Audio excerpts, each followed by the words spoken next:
Since the beginning of the 60s, Singapore's population have been facing water shortage and rationing, to which it should be added later deplorable health conditions and the extreme pollution of the two rivers until the end of the 80s. It is hard to imagine that water is the weakness of this city-state of 5 million inhabitants crammed into 700 square kilometers, which is nowadays so green and modern. However, it is this lack that, in 1942, forced the British Army to surrender so quickly to the Japanese invader.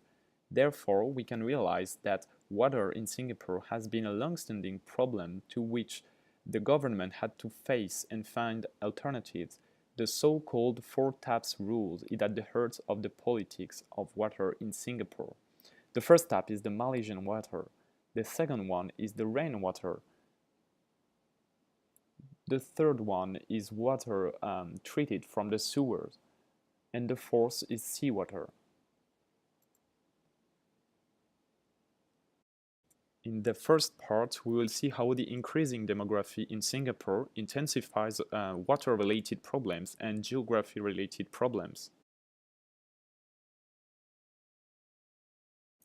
First, let's talk about some figures that will clearly show us the heart of the problem.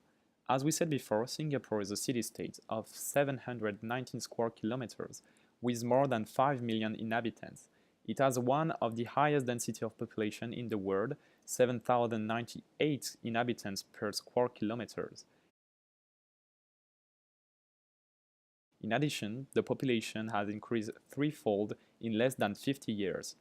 We can clearly imagine the growing demand in water, whereas the natural resources in water are non-existent.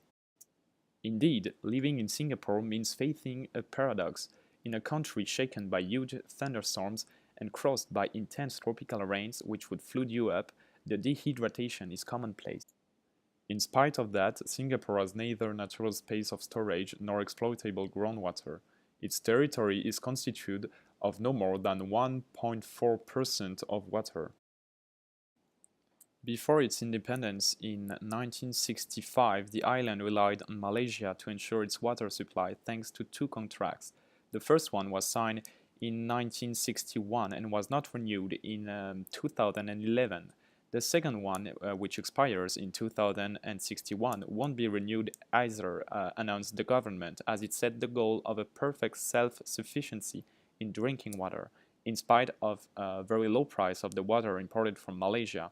And this very water has become a recurrent bone of contention between the two states since the independence. While the greater part of its water comes from Malaysia, Singapore is also one of the rare countries in the world to collect urban rainwaters on a large scale, using each and every available surfaces in order to do so. A huge network of drains, canals, and rivers routes rainwater to 17 reservoirs that are real markers of the landscape, since they cover 2/3 of the island and ensure 20% of its water needs. In the heart of the city, the Marina Barrage splits salty waters from fresh waters from rivers. When it rains a lot, the barrage opens up to prevent floods. It is an imposing building, completely covered with grass and powered by solar panels. It is also a place of life where people come to walk in family. In the second part, we will talk about the role of politics and other actors in supplying water in Singapore. To overcome the lack of water resources, Lee Kuan Yew, the strong man of the country and prime minister from 1959 to 1990, made the water a national priority. Under its impulse, the government displayed an ingenuity and unprecedented financial means in the world to satisfy the needs for the population and for the industry. Water in the peninsula is the business of the PUB, Public Utilities Board, created in 1963 and major component of the National Hydraulic Policy.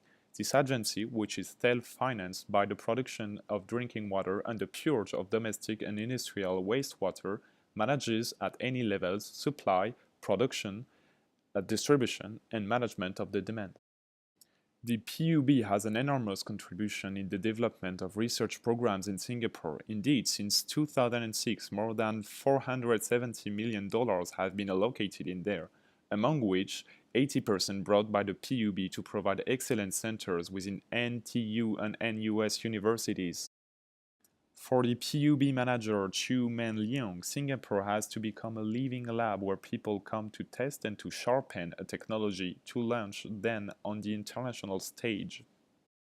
About the third tap, the sewers, Singapore is a real pioneer in this field, and the PUB requested Veolia as soon as 1998 for the first wastewater plant.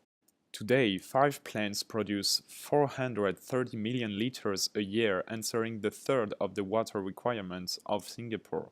It is an exploit obtained within 10 years and which the country wishes to carry to 50% of the request by 2060.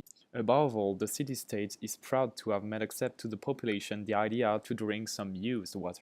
The first plant, built in 2003 in Bedok, shelters an information center which is an obliged passage for pupils, high school students, and foreign delegations. Small companies feel concerned too. Indeed, at the age of 25, David Pong found his vocation. He is the co-founder of WaterRoam, a Singaporean startup which produces mobile water treatment units used in case of natural disasters and in the regions which have no access to drinking water. As David, more young Singaporeans turn to this sector. It is not the sector that brings back most money, but water is a vital topic, and I want to be able to bring solutions. In Singapore, maybe more than anywhere else, we've understood that water is a sensitive subject. With that being said, Singapore has also international ambitions, and with its expertise in water treatment, it could become an hydro hub for the region. Another aspect that shows the clear will of economic and political actors to make the most out of the situation is the fourth tap, the seawater tap, by far the most abundant resource for the island. A first desalination plant dealing up to 135 million liters a day was built in 2005 for $200 million cost. A second factory of a capacity of more than 300 million liters opened in 2013. Other projects are in preparation to carry the capacity of desalination to 1 billion liters by 2060, which would represent 30% of the estimated needs. These efforts allowed the archipelago to reduce its dependence towards Malaysia. Singapore imported no more than 40% of its needs in 2009 against 50% 6 years earlier.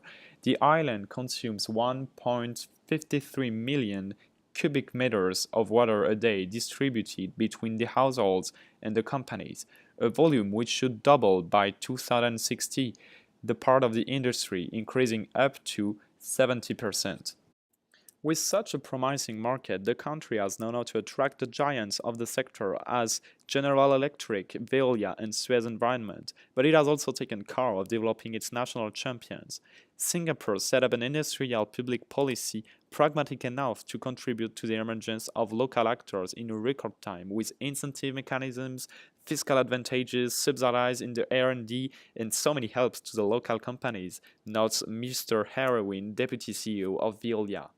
Created in 1989 with 2 collaborators, the group HyFlux became one of the main world actors of the desalination. This company, quoted in stock exchange, realized in 2010 a $450 million turnover and employs more than 2,300 people on operations or projects in Southeast Asia, China, India, in the Middle East, and in North Africa.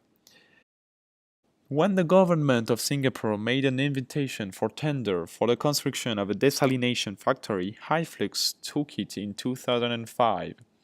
8 years later, HyFlux inaugurated Tuas Spring, the second and bigger desalination plant of the city-state, so tripling the capacity of the country.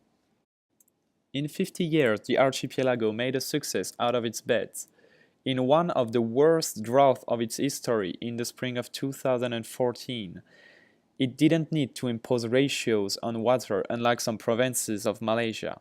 Singapore succeeded in transforming a threat into a force, in creating an industry, and in becoming a benchmark model which is exported and which delegations of the whole world come to study.